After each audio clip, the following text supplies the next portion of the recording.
Okay, so what I have here is some green, this is leaf green fondant.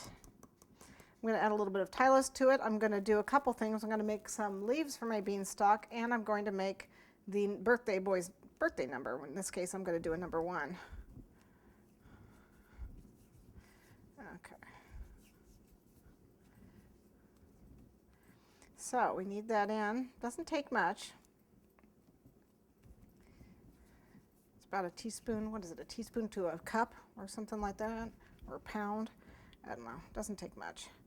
But what we're going to do is I have a wooden skewer here, and I'm just going to hand do the number 1 because I want it to be kind of viney looking. So I just rolled out the thickness I kind of wanted, and then rolled this part a little bit more. Pinch it at the top and curl that around to make a number 1.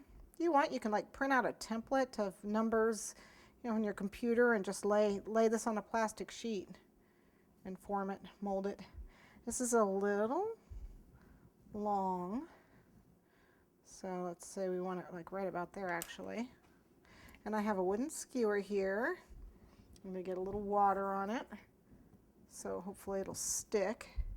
When I push it in, I'm going to turn it, twist it and turn it as I push it in. There we go.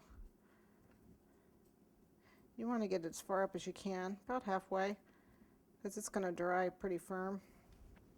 It's a little sticky. Okay. Make sure this bottom's nice and flush. And then I want to cut this off because this is awful long to stick in my cake. So cut it off, use a pair of wire cutters, but make sure you hold both ends or this will go shooting off the side. Okay. It's just like that. And then what this is going to be is the base of the 1. And what I'm going to do is just curl these ends, both of these ends up like so. So it's going to pretty much go like this.